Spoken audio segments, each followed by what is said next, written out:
Earlier this week, Google admitted to the House Judiciary Committee that its search engine omitted the photos of the Trump assassination attempt. So here to discuss is Rachel Bovard, Senior Director of Policy at the Conservative Partnership Institute and Senior Advisor to the Internet Accountability Project. So Rachel, thanks for joining us. So what information about Trump has Google been hiding from all of its users now?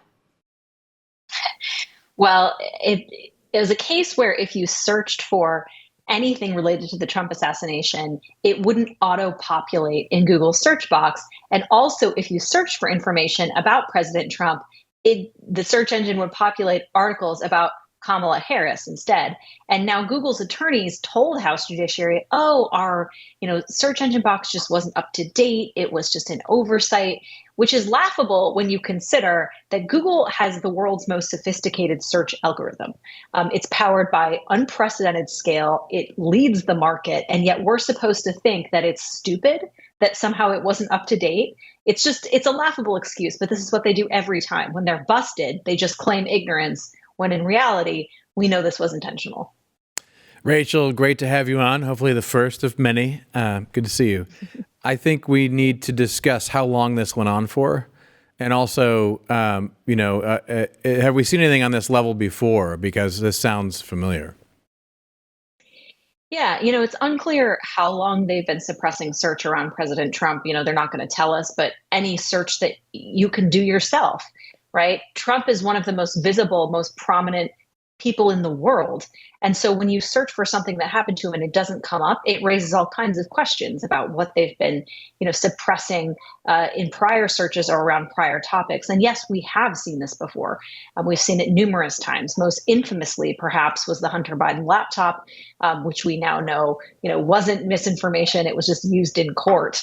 So clearly it's not misinformation.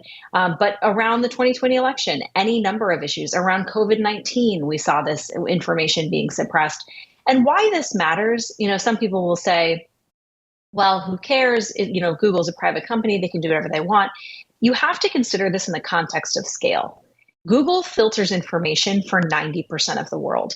They control 90% of the search market. And so what they put their finger on, what they choose to suppress or amplify, changes narratives around the world. It changes information. It changes the ability to look up counter arguments, the ability to even know counter arguments exist. And so this really does, we've never seen information control on this scale. And so you really have to consider it in that context, and it stops becoming, one-off issues, and it really starts becoming a very dystopian, totalitarian way of sort of knowledge and control and information discourse narrating, essentially, that these corporations are doing, oftentimes on behalf of one ideological persuasion. Yeah, Google out there acting like it's an Ask Jeeves account or something. But we know it's so much bigger than all of this. So what kind of pressure, internally, externally, or influence were they receiving to actually come through and be forced to be there in front of the House? Well, they were dragged in front of House Judiciary because of the efforts of Chairman Jim Jordan, who's been following a lot of these efforts on what Google's been doing. But I think, the converse of that question is also important, is were they getting pressure from one political party or the other? And the reason that's not a far-fetched question is because we saw it.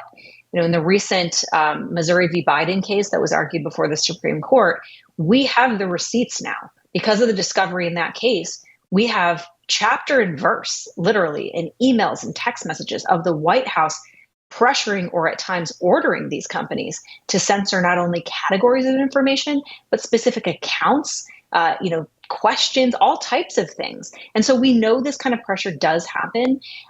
But the flip side is also true in the sense that sometimes they don't even have to ask.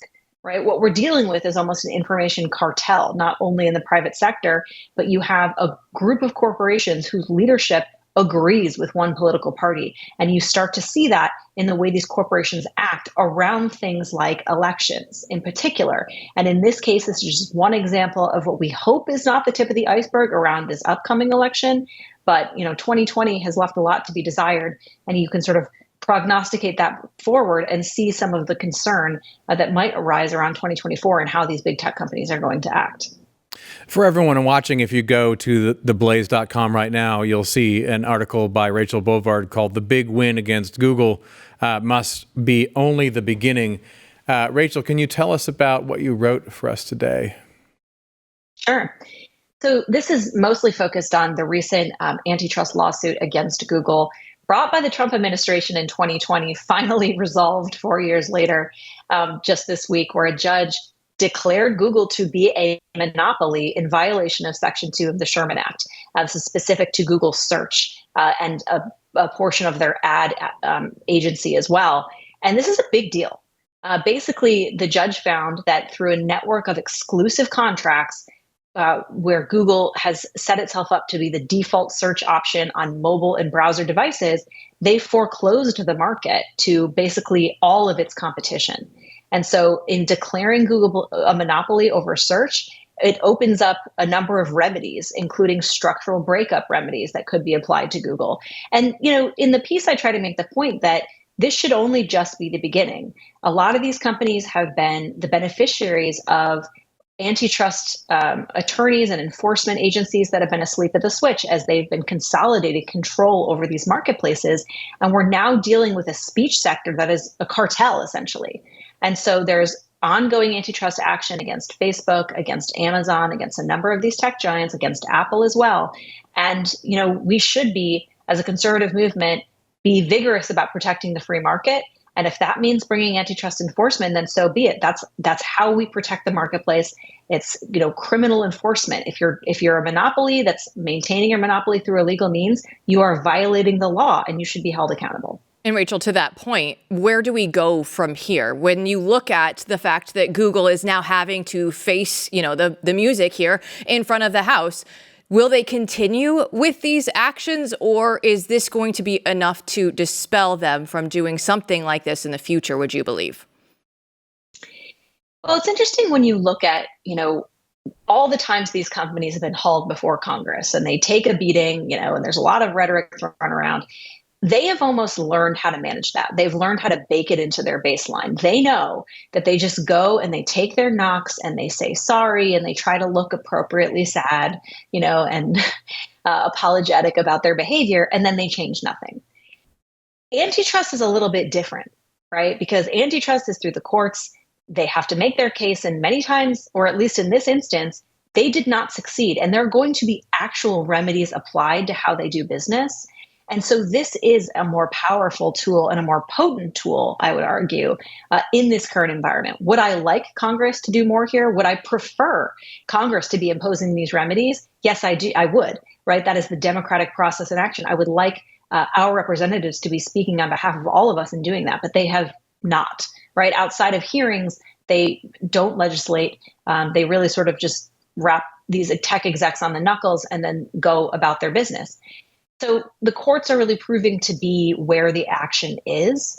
And, I think it's hopefully going to continue because this is a space, again, where I think there's been lax enforcement and it's allowed this consolidation, which really harms speech. And I think this is how you have to think about it. If you're concerned about the speech powers of these platforms, the censorship, the deplatforming, a lot of that speech is downstream of the market power these companies have consolidated. And so when you go after that, if it's been illegally maintained on the antitrust side, you actually create an environment where there's real competition in the marketplace and you can start to compete these speech concerns away, as opposed to now, like a judge just found, you have Google in particular foreclosing the market to its competitors.